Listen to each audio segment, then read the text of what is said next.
Hi అండి, అందరికీ నమస్తే.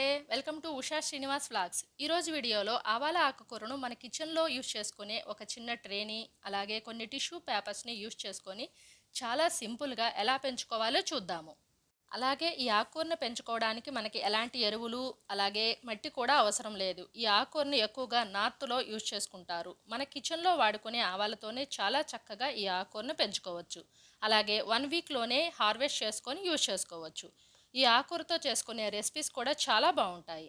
ఈ వీడియోలోనే ఈ ఆకుకూరతో చేసుకునే 2 సింపుల్ అండ్ టేస్టీ రెసిపీస్ని కూడా చూద్దాము. అలాగే ఈ ఆవాల మైక్రోగ్రీన్స్ యొక్క న్యూట్రిషన్ వాల్యూస్, హెల్త్ బెనిఫిట్స్ని కూడా తెలుసుకుందాము. ఈ ఆకుకూరను పెంచుకోవడం కోసం ముందుగా మన కిచెన్లో యూస్ చేసుకునే ఒక 1 ఇంచ్ హైట్ ఉన్న ఒక చిన్న ట్రేని తీసుకోవాలి. ఇప్పుడు నార్మల్ పేపర్స్ని ఒక 4 వరకు తీసుకొని వీటిని ఈ ప్లేట్లో ఇలా సెట్ చేసుకోవాలి. తరువాత ఒక 4 టిష్యూ పేపర్స్ను కూడా తీసుకొని ఈ ప్లేట్లో ఇలా సెట్ చేసుకోవాలి. కొంచెం వాటర్ని చల్లుకొని ఈ పేపర్స్ని నీట్గా ఎయిర్ బబుల్స్ ఏమీ లేకుండా ఇలా అరేంజ్ చేసుకోవాలి. తరువాత కొంచెం ఎక్కువ వాటర్ని వేసుకొని ఈ పేపర్స్ బాగా తడిచేటట్లు చూసుకోవాలి. ఈ పేపర్స్లో ఎక్కడా పొడి లేకుండా చూసుకోవాలి. తరువాత ఎక్సెస్ వాటర్ మొత్తాన్ని వంపేసుకోవాలి. ఈ పేపర్స్ తడిగా ఉంటే సరిపోతుంది, వాటర్ నిలబడకూడదు. ఈ వాటర్ని పూర్తిగా డ్రైన్ అవుట్ చేసుకున్న తరువాత మనం 12 గంటల పాటు నానబెట్టుకొని వడపోసుకున్న ఆవాలను ఇలా ఈ ప్లేట్లో చల్లుకోవాలి. ఈ ఆవాలను మరీ పలుచగా అలాగే మరీ మందంగా చల్లుకోకూడదు. అలా కాకుండా ఇలా ఒక సీడ్ పక్కన మరో సీడ్ ఉండేటట్లు ఇలా సెట్ చేసుకోవాలి. ఇలా చల్లుకున్న తర్వాత పైనుంచి కొంచెం వాటర్ని స్ప్రింకిల్ చేసుకొని ఈ ప్లేట్ని ఒక లిడ్తో క్లోజ్ చేసి నెక్స్ట్ డే వరకు పక్కన పెట్టుకోవాలి. ఈ ఆకుకూరలో న్యూట్రిషన్ వాల్యూస్ చాలా ఎక్కువగా ఉంటాయి కాబట్టి మన వంటల్లో రెగ్యులర్గా యూజ్ చేసుకోవడం వల్ల చాలా హెల్త్ బెనిఫిట్స్ ఉంటాయి. నెక్స్ట్ డే ఓపెన్ చేసి చూస్తే అన్ని సీడ్స్కి చక్కగా మొలకలు వచ్చాయి. ఇప్పుడు పైనుంచి ఒకసారి వాటర్ స్ప్రింకిల్ చేసుకొని మరలా లిడ్తో క్లోజ్ చేసి మరొక రోజు పక్కన పెట్టుకోవాలి. ఇది డే 3. ఓపెన్ చేసి చూద్దాము. అన్ని సీడ్స్ చక్కగా మొలకలు వచ్చి విచ్చుకున్నాయి. ఇప్పుడు ఒకసారి వాటర్ స్ప్రింకిల్ చేసుకోవాలి. ఇలా వాటర్ స్ప్రింకిల్ చేసుకున్న తరువాత ఎక్సెస్ వాటర్ ఏమన్నా ఉంటే వంపేసుకోవాలి. ఈ రోజు నుంచి సన్లైట్లో పెట్టుకోవాలి. ఎర్లీ మార్నింగ్ లేదా ఈవినింగ్ వచ్చే సన్లైట్లో 1 అవర్ పాటు పెట్టుకోవాలి. 1 అవర్ సన్లైట్లో పెట్టుకున్న తర్వాత ఇలా ఉన్నాయి. వీటిని డైరెక్ట్ సన్లైట్లో పెట్టుకోకూడదు. ఇది డే 4. డే 4 ఈ ఆకుకూర ఇలా ఉంది. ప్రతిరోజు వాటర్తో స్ప్రింకిల్ చేసుకోవాలి. ఈ పేపర్స్ వెట్గా ఉండేటట్లు చూసుకోవాలి. నెక్స్ట్ డే ఎలా ఉందో చూద్దాము. ఇది డే 5. ఆవాల ఆకుకూర చాలా చక్కగా పెరుగుతుంది. ఇలాంటి మంచి వీడియోస్ ఇంకా మన ఛానల్లో ఉన్నాయి, ఒకసారి చెక్ చేయండి. ఈ ఆకుకూరను మనం ఫుడ్లో యూజ్ చేసుకోవడం వల్ల సయాటికా, కాళ్ళు చేతులు తిమ్మిర్లు, కీళ్ళ నొప్పులు, వాపులు వంటి ప్రాబ్లమ్స్ కంట్రోల్ అవుతాయి. అలాగే ఈ మైక్రోగ్రీన్స్ బోన్ స్ట్రెంగ్త్కి అండ్ బోన్ హెల్త్కి కూడా చాలా బాగా యూజ్ అవుతాయి. ఈ రోజు నుంచి ఉదయం సాయంత్రం 2 టైమ్స్ ఇలా కొంచెం ఎక్కువ వాటర్నే పోసుకొని వేర్లన్నీ బాగా తడిచేటట్లు ఇలా స్ప్రెడ్ చేసుకోవాలి. ఇలా స్ప్రెడ్ చేసుకొని ఒక 2 మినిట్స్ పక్కన పెట్టుకోవాలి. ఆ తరువాత వీటిని ఎక్సెస్ వాటర్ మొత్తం వంపేసుకోవాలి. ఇలా చేతితో పైన తడుపుకోవడం వల్ల పైన ఉండే పొట్టు మొత్తం సపరేట్ అయిపోతుంది. అంతేకాకుండా ఇలా తడుముకోవటం వల్ల పొట్టు ఊడిపోవటమే కాకుండా ఇంకా బాగా విచ్చుకొని ఆకులు కూడా చక్కగా విచ్చుకుంటాయి. ఈ ఆకుకూరలో విటమిన్ సోర్సెస్ చాలా ఎక్కువగా ఉంటాయి. అవేమిటంటే విటమిన్ కే, ఏ, సి, ఈ, అలాగే vitamin B1, vitamin B2, vitamin B6లు చాలా ఎక్కువ పర్సెంటేజ్ ఈ ఆకుకూరలో ఉంటాయి.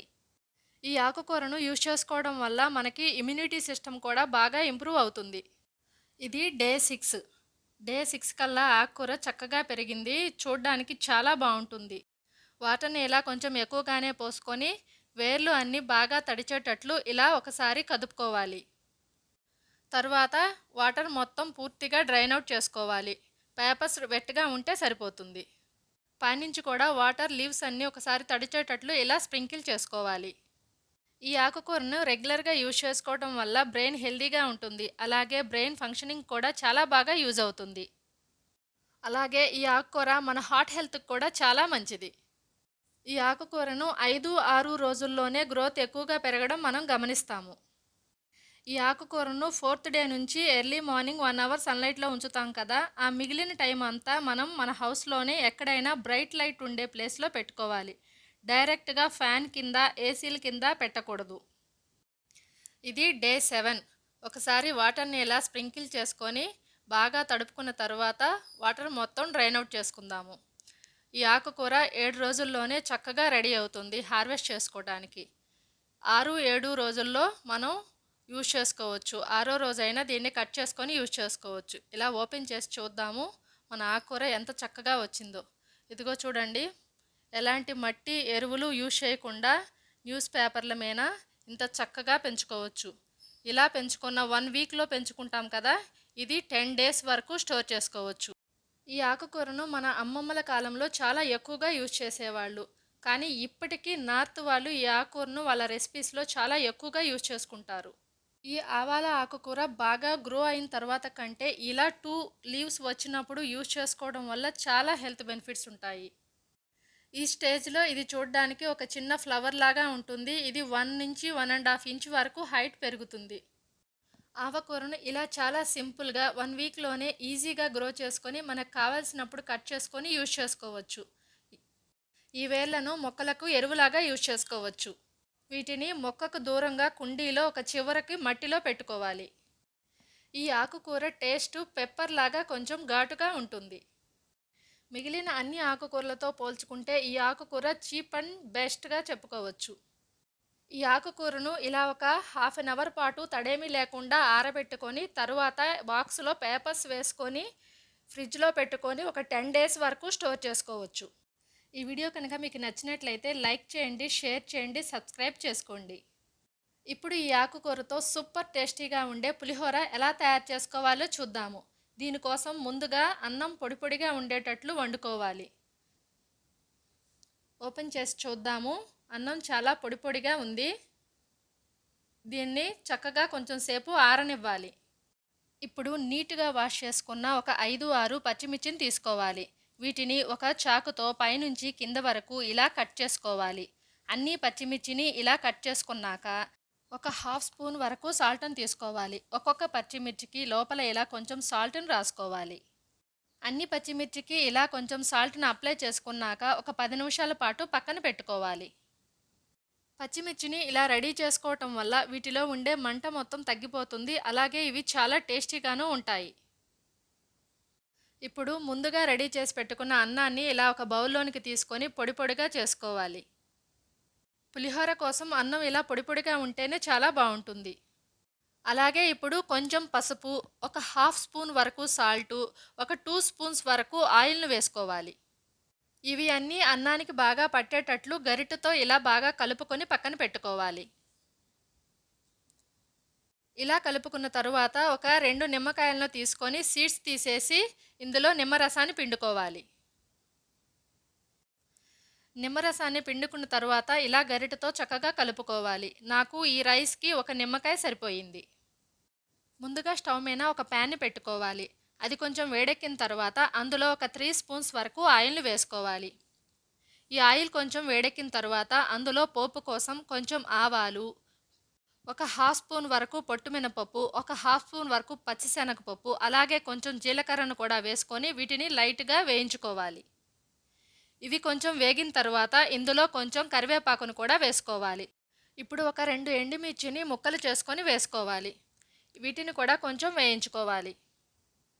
ఇవి కొంచెం వేగిన తర్వాత ముందుగా రెడీ చేసి పెట్టుకున్న పచ్చిమిర్చిని కూడా వేసుకొని వీటిని కూడా దోరగా వేయించుకోవాలి.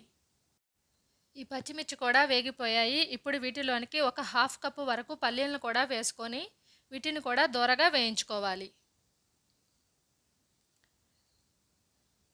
చివరగా ఇవి కూడా వేగినాయి కదా, ఇప్పుడు కొంచెం ఇంగువను కూడా వేసుకోవాలి. అలాగే కొంచెం కొత్తిమీరను కూడా వేసుకొని ఒకసారి బాగా కలుపుకోవాలి. ఇప్పుడు నీట్గా వాష్ చేసుకున్న ఒక 3/4 కప్పు వరకు ఆవకూరను తీసుకొని దీన్ని కూడా ఇందులో వేసుకోవాలి. ఆవకూరను వేసుకొని ఒకసారి కలుపుకున్న తర్వాత స్టవ్ ఫ్లేమ్ ఆఫ్ చేసుకోవాలి. ఆ వేడికే ఈ ఆకుకూర చక్కగా మగ్గిపోతుంది. ఇప్పుడు ఈ పచ్చిమిర్చిని అన్నిటినీ ఒక ప్లేట్లోనికి తీసుకొని పక్కన పెట్టుకోవాలి. లేదంటే రైస్ వేసి కలుపుకున్నప్పుడు ఈ పచ్చిమిర్చి అన్నీ స్మాష్ అయిపోతాయి. ఇప్పుడు ముందుగా రెడీ చేసి పెట్టుకున్న ఈ రైస్ను కూడా వేసుకొని ఒకసారి బాగా కలుపుకోవాలి.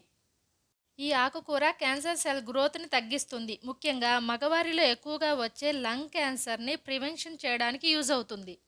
అలాగే ప్రేగు క్యాన్సర్తో కూడా ఈ మధ్య కాలంలో చాలామంది బాధపడుతున్నారు. ఈ మస్టర్డ్ గ్రీన్స్ ఈ క్యాన్సర్స్ కనుక ఎర్లీ స్టేజ్లో ఉంటే వాటిని క్యూర్ చేయడానికి ఇవి చాలా బాగా యూజ్ అవుతాయి. ఇప్పుడు పైన ఇలా మనం వేయించి పెట్టుకున్న పచ్చిమిర్చిని వేసుకోవాలి. ఎంతో హెల్త్ బెనిఫిట్స్ ఉన్న ఈ ఆవాకు పులిహోర రెడీ అయినట్లే. ఈ పులిహోర చాలా చాలా బాగుంటుంది. ఈ పులిహోరని లంచ్ బాక్స్లో కనుక పెట్టించామంటే బాక్స్ ఖాళీగా రావాల్సిందే. అంత సూపర్గా ఉంటుంది. ఈ వీడియో కనుక మీకు నచ్చినట్లయితే మీ ఫ్రెండ్స్కి, ఫ్యామిలీ మెంబర్స్కి తప్పకుండా షేర్ చేయండి. మరో రెసిపీ వచ్చేసి సలాడ్. దీనికోసం ఉడికించి పెట్టుకున్న స్వీట్ కార్న్ 1 కప్పు తీసుకోవాలి. అలాగే ఉడికించి పెట్టుకున్న పల్లీలు కూడా 1 కప్పు వేసుకోవాలి. తరువాత సన్నగా కట్ చేసి పెట్టుకున్న కీరా ముక్కలు 1 కప్పు, క్యారెట్ ముక్కలు 1 కప్పు తీసుకోవాలి. కట్ చేసుకున్న టమాటా ముక్కలు 1/4 కప్పు వరకు తీసుకోవాలి. సన్నగా కట్ చేసుకున్న ఆనియన్స్ కూడా కొంచెం తీసుకోవాలి. కొంచెం కొత్తిమీర, అలాగే వాష్ చేసుకున్న ఆవాల మైక్రో గ్రీన్స్ని 1 కప్పు వరకు వేసుకోవాలి. ఇప్పుడు ఒక హాఫ్ స్పూన్ వరకు క్రష్ చేసుకున్న పెప్పర్, జింజర్ పౌడర్ కొంచెం, ఆమ్చూర్ పౌడర్ కొంచెం తీసుకొని వీటిని కూడా వేసుకోవాలి. అలాగే టేస్ట్కి సరిపడినంత సాల్ట్ను కూడా వేసుకోవాలి. ఇప్పుడు ఇందులో ఒక హాఫ్ వరకు లెమన్ తీసుకొని జ్యూస్ని పిండుకోవాలి. జింజర్ పౌడర్ అవైలబుల్గా లేకుంటే దాని ప్లేస్లో కొంచెం అల్లం తరుగును కూడా వేసుకోవచ్చు. ఇప్పుడు వీటన్నింటినీ మిక్స్ చేసుకోవాలి. ఈ ఆవాల ఆకుకూరతో ఇంకా చాలా రెసిపీస్ చేసుకోవచ్చు. ఆవ ఆకు పప్పు, అలాగే ఈ ఆవకూరను పాలకూర కాంబినేషన్లో కూడా చాలా బాగుంటుంది. అలాగే ఈ ఆవకూరతో ఫ్రై కూడా చేసుకోవచ్చు. ఈ మైక్రోగ్రీన్స్తో చేసిన సలాడ్ చాలా హెల్దీ, అలాగే చాలా టేస్టీగాను ఉంటుంది. పిల్లల నుంచి పెద్దల వరకు అందరికీ నచ్చుతుంది. ఇన్ని హెల్త్ బెనిఫిట్స్ ఉన్న ఈ ఆకుకూరను మీరు తప్పకుండా గ్రో చేసుకోండి. ఇది గ్రో చేసుకునేటప్పుడు మీకు ఏమైనా డౌట్స్ వస్తే కమెంట్ చేయండి. Thank you.